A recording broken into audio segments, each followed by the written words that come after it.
मोहे सुन सुन यावत हासी। तो यदि इन संकल्पों के साथ आप आए हैं तो यह सत्संग आपके लिए बहुत उपयोगी है, और निश्चय ही ऐसे ही संकल्पों के साथ आप आए होंगे। जो नहीं आए होंगे वो जरूर ऐसे संकल्प लेकर बैठिए कि जो भी समय हमें मिलेगा, जितना भी क्षण हमें मिलेगा, वो हमारे जीवन के लिए बहुत महत्वपूर्ण है, बहुत कीमती है। कितने समय हम संसार में गंवा देते हैं जिसका कोई औचित्य नहीं होता है, जिसका कोई सार्थक उपयोग हमारे द्वारा नहीं होता। कितने समय हम हो हल्ला में गंवा देते हैं, लड़ाई झगड़े में गंवा देते हैं। जरा सोचिए, जीवन का एक एक पल हम किस तरह गंवाते चले जा रहे हैं। घर परिवार संसार के पीछे हमारा सारा समय जा रहा है। सदगुरु कबीर यह नहीं कहते कि आप अपनी जिम्मेदारियां छोड़ दीजिए, लेकिन इतना तो समय निकालिए अपने लिए, अपने कल्याण के लिए, अपने सुधार के लिए, अपने जीवन में परिवर्तन के लिए, कि जिस उद्देश्य से यह मनुष्य शरीर मिला है वह काम हो सके।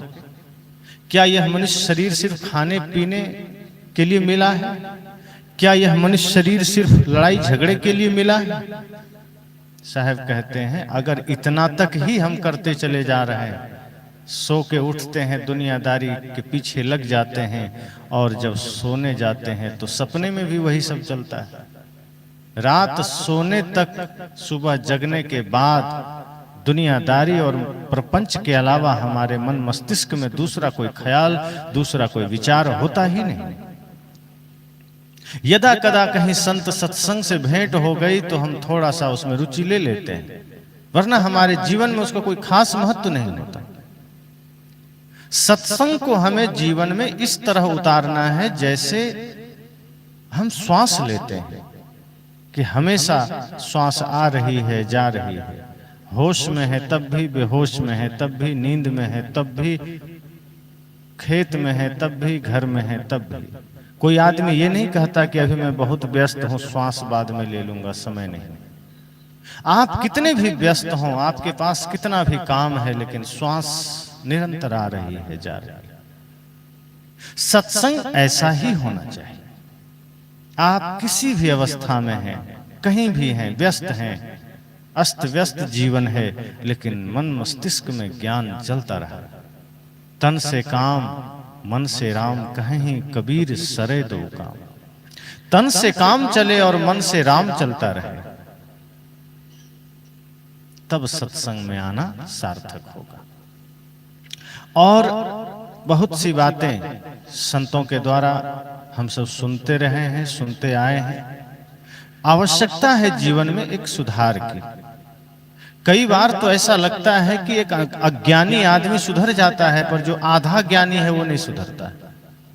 जो कुछ भी नहीं जानता, जो जुआरी है, प्योर जुआरी, शुद्ध, जो नशेबाज है शुद्ध, जो मांसाहारी है शुद्ध, एक बार उसके जीवन में तो परिवर्तन आ जाता है, लेकिन जो अधकचरा में पड़ा है वो नहीं बदलता। अधूरा ज्ञान बड़ा खतरनाक होता है।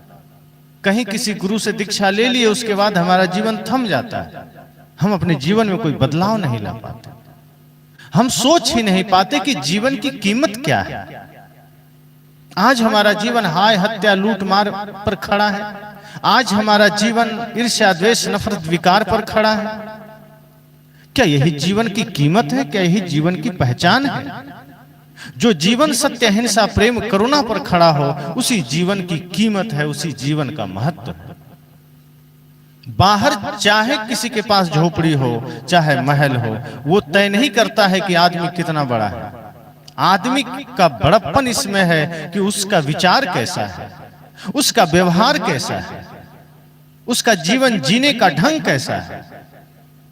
अगर उसका मन पवित्र है, सबके प्रति सेवा का भाव है, तो समझ जाइए कि फिर वो सबसे बड़ा आदमी है। उसके सामने सबका सिर झुक जाता है श्रद्धा में।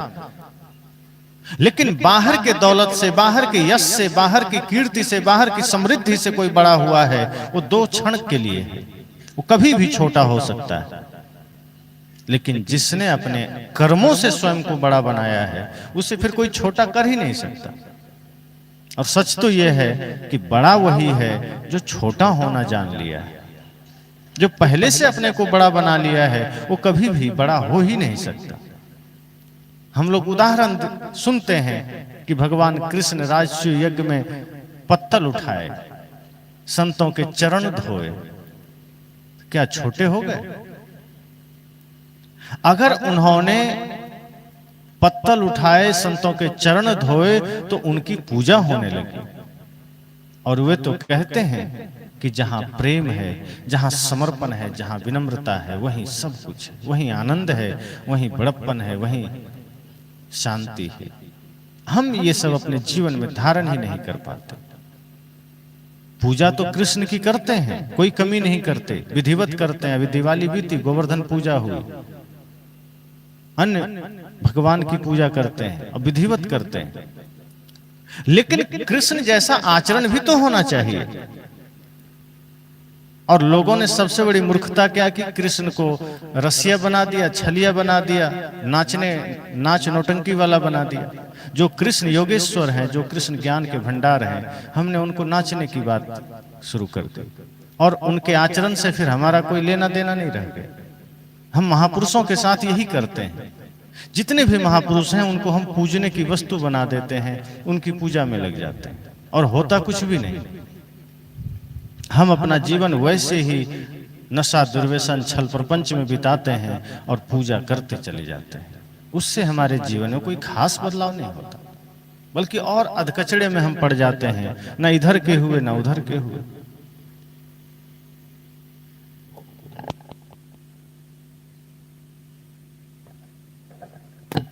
इसलिए मैंने कहा कि हम सबको कोशिश करना चाहिए, अपने महापुरुषों से कुछ सीखना है। बोलिए सद्गुरुदेव की जय, सद्गुरुदेव की जय, सद्गुरुदेव की जय।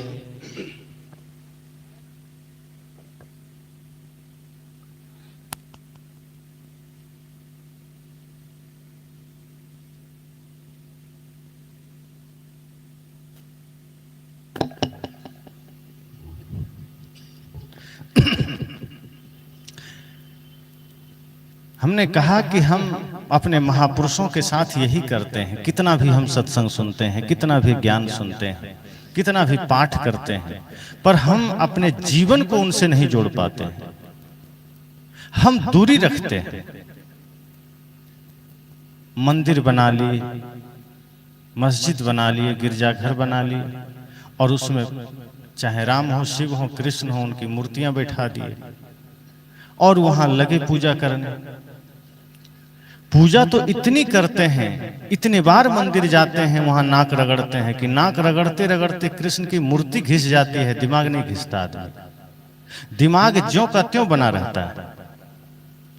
इतना करने के बजाय श्री कृष्ण के ज्ञान को अगर हम जीवन में उतार लें, जो मैत्री का भाव, जो प्रेम का भाव, जो साधना का भाव वो हमें देते हैं, जो भक्ति ज्ञान का उपदेश हमें देते हैं, अगर हम उसे जीवन में उतार लें तो फिर जगत कृष्णमय है, जगत राममय है। राम तो कहते हैं कि पूरा जगत राममय है और जो सब में मुझे देखता है वो मुझे मेरा है। और जो अगर संत मिल जाएं तो संत मुझसे भी श्रेष्ठ हैं, क्योंकि वो सत्य का ज्ञान देते हैं, वो आपको जीवन का ज्ञान देते हैं। लेकिन हमने सदैव ऐसा ही किया है। हम किसी की भी पूजा उपासना करें, कहीं भी किन्हीं से भी जुड़ें, हम अपने जीवन में परिवर्तन नहीं कर पाते और ये अधूरा जीवन बड़ा खतरनाक होता है। और सबसे बड़ी बात है कि जो आदमी अधूरा ज्ञान लेकर बैठा होता है, जो सदगुरु कबीर के मूल ज्ञान को नहीं जानता, यथार्थ ज्ञान को नहीं जानता, वो अधूरे में पड़ा होता है, ना इधर का होता है ना उधर का होता है। इसलिए ऐसे लोगों को सबसे पहले तो बीजक पढ़ना ही चाहिए। अगर आप सब बीजक पढ़ लेंगे, सारा आडंबर खत्म हो जाएगा। सदगुरु कबीर का मूल ज्ञान, बल्कि ज्ञान का सागर, ज्ञान का भंडार बीजक में है। आप सबको बीजक रखना चाहिए अपने घर में। और अगर बीजक आपने पढ़ लिया तो समझ लीजिए दुनिया का सारा शास्त्र पढ़ लिया। बहुत ही गहरा ज्ञान है और उसमें साहब ने किसी भी मत, पंथ, ईश्वर, ब्रह्म, परमात्मा के पक्ष की बात नहीं किया है, उन्होंने सिर्फ उसकी यथार्थता को बताया है। उन्होंने उसमें निष्पक्ष बात कही है, जीव का स्वरूप बताया है, माया का स्वरूप बताया है, संसार के हकीकत को बताया है।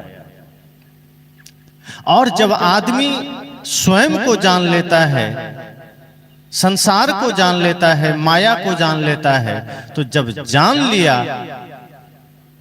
तो आदमी मुक्ति की अवस्था में तैयार हो जाता है। जब तक हम नहीं जानते हैं कि चाय में जहर है तब तक हम पीते हैं, और अगर हम जान लिए चाय छूट जाती। जब तक हमें पता नहीं होता कि शराब खतरनाक है तब तक शराब पीते हैं, लेकिन जब पता चल गया शराब छूट जाती। ऐसे ही जब तक हम स्वयं को नहीं जानते हैं तब तक जगत को ही हम अपना मान लेते हैं, शरीर को ही हम अपना मान लेते हैं। लेकिन जब ये पता चल जाए कि मैं कौन हूं, अब किसी ने एक से मैंने पूछा कि आप कौन हैं, पहले तो उसने नाम बताया, फिर मैंने कहा नहीं आप नाम तो नहीं है, आप कौन हैं? उसने कहा मैं आत्मा हूं। मैं कहा इसका प्रमाण क्या है?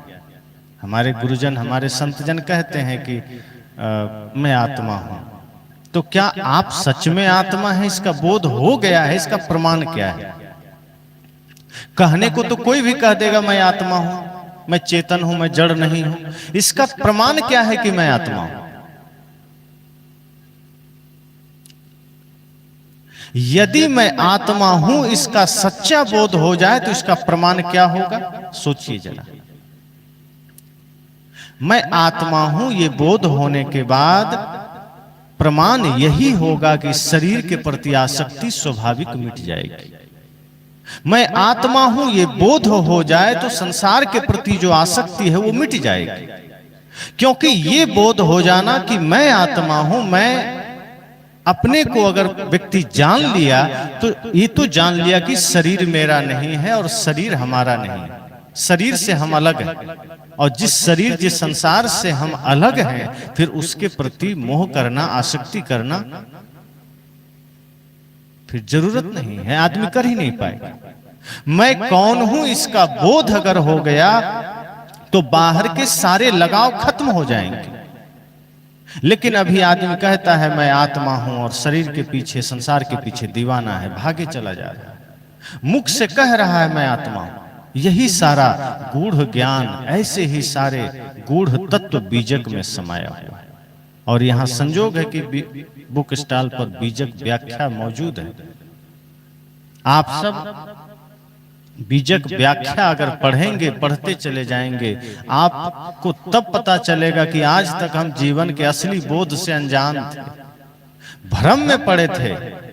जो चीजें आपको कई बार यथार्थ लगती है, सदगुरु कबीर की वाणी बीजक जब आप पढ़ लेंगे तो तब सत्य सत्य दिखने लगेगा। फिर ये आंखें होगी तो वही, होंगे आप भी वही, लेकिन भीतर का चिंतन ऐसा बदल जाएगा कि फिर ये आंखें सब सत्य सत्य देखने लगेगी। जैसे यहाँ मोबाइल लगा है, इसमें इस कैमरे में ज्यों की त्यों तस्वीर आ रही है, हम लोग जैसा हैं उसमें वैसा ही दिख रहे हैं। लेकिन इसी कैमरे की जगह यहाँ पर एक्सरे मशीन रख दिया जाए तो फिर ज्यों का त्यों नहीं दिखेंगे, फिर सब लोग कंकाल दिखेंगे उसमें। क्योंकि इसमें बाहर का तस्वीर ले रहा है और एक्सरे मशीन में भीतर का तस्वीर वो लेता है। सदगुरु कबीर का ज्ञान जब हमें मिल जाता है, बीजक जब हम पढ़ लेते हैं, तो हम सब की दृष्टि भी एक्सरे मशीन वाली दृष्टि हो जाती है। फिर हम सिर्फ बाहर बाहर नहीं देखते, हम भीतर भी देखने लग जाते हैं। फिर हम सत्य को देखने लग जाते हैं, फिर हम माया को समझने लग जाते हैं, शरीर संसार की नश्वरता को समझने लगते हैं, फिर इस जीवन की वास्तविकता को समझने लग जाते हैं। अभी हमारी आंख है, कैमरे की आंख है, जहां देखा वहां मन अटक गया। किसी की बढ़िया गाड़ी देख ली, मन अटक गया। किसी का सुंदर शरीर देखा, मन अटक गया। किसी का बढ़िया भवन देखा, मन अटक गया। किसी का पर्दा मोबाइल देखा, किसी का जूता चप्पल देखा, मन अटक गया। क्षण क्षण मन अटक रहा है। किसी के पास बढ़िया गाड़ी है, हमारे मन में ख्याल आ गया कि मेरे पास भी होना चाहिए। अब एक आदमी पैदल चल रहा है, उसके मन में ख्याल आया कि सामने वाला साइकिल में चल रहा है, हमें भी साइकिल मिल जाए तो हम सुखी हो जाएं। अब वो दूसरे दिन साइकिल खरीद रहा है, अब उसे बड़ा सुख मिल रहा है, बड़ा आनंद मिल रहा है, साइकिल में चल रहा है। संजोग से एक दिन वो किसी मोटरसाइकिल वाले को देख लिया, अब उसे जिस साइकिल में सुख नजर आ रहा था वो साइकिल दुख देने लगा, अब उसे सुख मोटरसाइकिल में नजर आ रहा है। अब वो सोच रहा है कहीं मोटरसाइकिल मिल जाए तो हम सुखी हो जाएं। अब वो मोटरसाइकिल खरीद लिया। अब मोटरसाइकिल में चला 10-20 दिन, किसी कार वाले पर नजर पड़ गई, छोटी मोटी कार अल्टो आदि पर। अब उसे लगा कि मोटरसाइकिल में अब सुख नहीं, अब कार में सुख है। अब वो कार खरीद लाया। कार में चलते चलते कुछ दिन नजर पड़ा महंगी गाड़ियों पर, स्कॉर्पियो, फॉर्च्यूनर पर। अब उसे लगा कि नहीं, ये अल्टो में सुख नहीं है, फॉर्च्यूनर अगर द्वार पर आ जाए तो सुख मिलेगा। अब उसके लिए वो दुनिया भर का 2 नंबर काम शुरू कर दिया। बाहर की आंखें आपको इन्हीं चीजों में अटकाती है। जब हम बाहर की ओर से देखते हैं, जब हम बाहरी आंख से देखते हैं, तो कहीं आपको भवन आपको अटका देंगे, कहीं गाड़ियां अटका देंगी, कहीं पर्दे अटका देंगे, कहीं मोबाइल अटका देंगे, और आप क्षण क्षण अटकते चले जाएंगे। आप वहां दृष्टा नहीं बन पाते हैं, आप उसी में समा जाते हैं कि ये हो जाए तो हम सुखी हो जाए। और सच तो ये है कि सब कुछ की आसक्ति मिट जाए तो सुखी हो सकते हैं, तभी सुखी हो ही सकते हैं। जब तक बाहर की किसी भी रूप में आसक्ति है, सुख नहीं मिल सकता। चाह गई चिंता मिटी मनुआ बेपरवाह, जिनको कुछ नहीं चाहिए वो ही शाहंशाह। सदगुरु कबीर से किसी ने कहा, सुखी कौन है?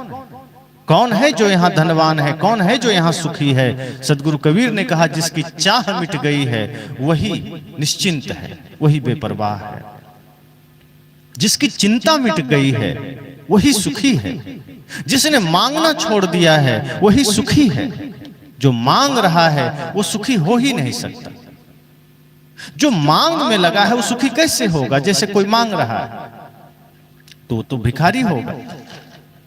अगर आप समाज राष्ट्र के लिए मांग रहे हैं, समाज उत्थान के लिए मांग रहे हैं, वो धर्म का काम है। लेकिन कोई आदमी मंदिर में जाके या गुरु जी के पास जाकर कहता है, गुरु जी मुझे धन दे दो, पुत्र दे दो, बल दे दो, मकान दे दो, तो समझना वो 1 नंबर का भिखारी है। साहब कहते हैं नहीं, जो जिसकी मांग खत्म हो गई, जिसकी चाह खत्म हो गई, जिसकी कामना मिट गई, वो सर्वोपरि है, वो धनवान है। बाहर से किसी के पास कितना सोना है, कितना धन है, इससे तय नहीं हो सकता कि कौन कितना धनवान है। अगर सोना चांदी वाला धनवान होता तो मीराबाई ये नहीं कहती। सोचिए, जब मीराबाई महलों में थी, जब दास दासियां उनके पास थी, जब रेशम के वस्त्र वो पहनती थी, जब सोना चांदी हीरे जवाहरात के ढेर लगी थी, तब तो उन्होंने कभी नहीं कहा, पायो जी मैंने राम रतन धन पाया। जब सच में बाहर का धन उनके पास मौजूद था, तब कभी नहीं कहा कि मुझे राम का धन मिला, नाम का धन मिला। लेकिन जब उन्होंने सोने चांदी का त्याग कर दिया, जब उन्होंने राजसी वस्त्रों का त्याग कर दिया, जब उन्होंने धन दौलत महल का त्याग कर दिया और शरीर पर जब फकीरी वस्त्र धारण कर लिया, तब उन्होंने कहा, पायो जी मैंने राम रतन धन पायो, वस्तु अमोलिक दी मेरे सतगुरु, कृपा करी अपनायो, पायो जी मैंने राम रतन धन पायो। उन्होंने तब कहा कि मैंने अब धन पाया है असली। अब तक तो वो धन पाया था जो छूटने वाला था, मिटने वाला था, बटने वाला था। पर अब गुरु ने कृपा करके, सदगुरु ने वो धन का पता बता दिया जो कोई लूट नहीं सकता, बांट नहीं सकता, खर्च नहीं हो सकता। खर्चे नहीं कोई चोर न लूटे, दिन दिन बढ़त सवायो। कौन है वो? कौन सा वो धन है? वही है प्रेम का धन, सत्य का धन, वही है करुणा का धन, वही है इंसानियत का धन, वही है परम शांति का धन। जब ये धन हमें सदगुरु बता देते हैं तो बाहर का धन तो फिर फीका पड़ जाता है और वो क्षणिक है। इसलिए हम सब सदगुरु कबीर की वाणी बीजक को जरूर पढ़ें, बीजक और सदगुरु कबीर साहब की वाणियों में और भी जो कबीर अमृत वाणी है, जिसमें उनके दोहे हैं जो आप सुनते हैं सुबह सुबह रिकॉर्डिंग में, जब आप उन सब को पढ़ेंगे तो आप देखेंगे जीवन के भ्रम कैसे मिटते चले जाएंगे। सदगुरु संत आपके बीच आए चले जाएंगे, पर अस्थाई क्या रहेगा आपके पास? जो ज्ञान आप यहाँ से सुनकर जाएंगे, पंडाल से निकलते निकलते वो खाली हो जाएगा। अच्छी बातें जल्दी मन मस्तिष्क में रुकती नहीं, उल्टी सीधी बातें रुक जाएगी, गंदगियां रुक जाती है, अच्छी बातें मन मस्तिष्क में तुरंत उतर जाती है, वो खाली हो जाती है, आप उसको याद ही नहीं कर पाएंगे। अभी कल शाम में यहाँ क्या आपने सुना है अगर पूछ दिया जाए तो कितने लोग हैं जो सिर खुजलाएंगे पता नहीं। लेकिन आपको हम पूछ दें 10 साल पहले किसी से आपका झगड़ा हुआ था, किसी ने आपको गाली दिया था, आपको याद है कि हाँ उसने गाली दिया था, झगड़ा हुआ था, लेकिन सत्संग याद नहीं। 1 घंटे बाद आप निकलेंगे, आपको बहुत सी बातें आप भूल जाएंगे। लेकिन यहाँ ठीक से किसी से विवाद हो जाए, किसी से झगड़ा हो जाए, कोई ऊंच नीच हो जाए, आप उसको याद रखेंगे जीवन भर। कहीं बढ़िया सोने बैठने को नहीं मिला, आप 10 आदमी से कहेंगे कि गए थे लेकिन बढ़िया सोने बैठने को नहीं मिला। निगेटिव चीजें आपके मन मस्तिष्क में तुरंत बैठ जाती है, नकारात्मक बातें, गंदी बातें, विकारयुक्त बातें आपके मन मस्तिष्क में समा जाती है। लेकिन जब हम सदगुरु कबीर को सुनते हैं, पढ़ते हैं, हमेशा घर में उन यथार्थ ज्ञान के शास्त्रों को रखते हैं, तो हमारा मन मस्तिष्क भी सकारात्मक सोचने लगता है। फिर हम सही सही सोचने विचारने लगते हैं, फिर हमारे पास भी एक्सरे की आंख हो जाती है, फिर हम सच सच देखने लगते हैं। इसलिए मैंने कहा कि सबके पास बीजक व्याख्या तो होनी ही चाहिए, आप सब लेकर जाइए, और समय मिले ज्यादा नहीं, 1 पन्ना ही, 1 पेज मौका मिले जरूर पढ़िए, 1 पृष्ठ प्रतिदिन पढ़िए। जो लोग नहीं पढ़ सकते अपने बच्चों से कहिए कि पढ़ के सुनाओ और सुनिए उसको। वो जब आप 1 चैप्टर नहीं, कम से कम 1 पृष्ठ अगर आप पढ़ने लगेंगे, धीरे धीरे आप पाएंगे कि वो आपके जीवन में एक बहुत बड़ा परिवर्तन ले आया है। तमाम भ्रम कटते चले जाएंगे, तमाम विकार मिटते चले जाएंगे अगर आप तन्मयता से पढ़ेंगे। खाना पूर्ति के लिए पढ़ेंगे तो पूरा बीजे को उलट देंगे, कुछ नहीं होगा। कई लोग होते हैं, गुरुजी ने कहा है चलो पढ़ना है, अब वो इतना तेजी में पढ़ते चले जाते हैं, कहेंगे हम तो 5 दिन में खत्म कर दिए, अब पाया कुछ नहीं। एक आदमी राम राम राम राम राम ऐसे तेजी में कर रहा था कि पता ही नहीं चलता वो राम राम कह रहा है क्या कह रहा है। अब कोई मतलब नहीं, अरे राम राम ही कहो तो उसमें डूब कर कहिए। अगर आप राम नाम में श्वासों के साथ उसको समर्पित कर देते हैं बड़े ही भाव से, तो शायद वो राम नाम भी आपके मन मस्तिष्क को थोड़ा शांत कर सके। लेकिन हम किसी भी चीज को खाना पूर्ति समझ लेते हैं, बस ऐसे ही कहा गया है तो कर लेते हैं। शायद कुछ उस नाम में शक्ति नहीं होती, वो किताबों में शक्ति नहीं होती है। जब हम उसको उतनी ही तल्लीनता, श्रद्धा और तन्मयता से ग्रहण करते हैं तो हमारी एकाग्रता जब उतनी बन जाती है कि वो पवित्र शब्द, वो शुद्ध शब्द, वो यथार्थ शब्द फिर हमारे लिए सहायक बन जाता है। वरना अगर हम सिर्फ, अब कई आदमी ऐसे होते हैं, एक सच्ची घटना बता रहा हूं, एक आदमी कॉल किया, वो बाजार में थे, कुछ देर के लिए रेड लाइट हो जाता है ना, एक कहीं 1 मिनट का, तो साइड में खड़ा तो वहीं से फोन लगा दिया कि हमको कबीर साहब के बारे में जानना है कि वो आकाश से आए थे या माता पिता से जन्म लिए थे। अब उधर हो हल्ला हो रहा है। हमने कहा आप हैं कहाँ? कहा बाजार में है, रेड लाइट है, सोचे तब तक आपसे पूछ ले। हम कहे इतनी जल्दबाजी में अगर आप हैं तो आप कुछ नहीं जान सकते। अगर आप रेड लाइट में इंतजार नहीं कर सकते इसलिए फोन लगा दिए तो क्या जानेंगे? आश्रम आइए, बैठिए, बात करिए।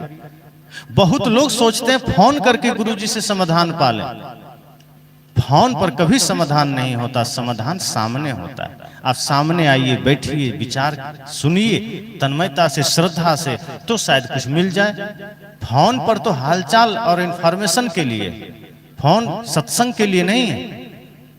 वो सिर्फ एक झलक है, वो आपके प्यास को जगाने के लिए है कि आप मोबाइल में कुछ सुने, कोई प्रश्न जागृत हुआ, गुरुजी के आश्रम जाइए, और वहाँ श्रद्धा से बैठिए, सुनिए। इसलिए मैंने कहा पुस्तकें आपके घर में हो, उसको पढ़िए तो बड़ी बारीकी से पढ़िए, एक ही पृष्ठ पढ़िए, लेकिन बड़ी गहराई से, तन्मयता से पढ़िए। दुनिया भर के कामों में आप समय दे देते हैं, लड़ाई झगड़े में समय दे देते हैं, मोबाइल में गाने सुनने में समय दे देते हैं। आप एक समय ऐसा निकालिए सुबह या शाम को कि आप पुस्तकें पढ़िए, और यथार्थ पुस्तकें पढ़िए। उलझन वाली पुस्तकें मत पढ़िए, भटकाने वाली पुस्तकें मत पढ़िए।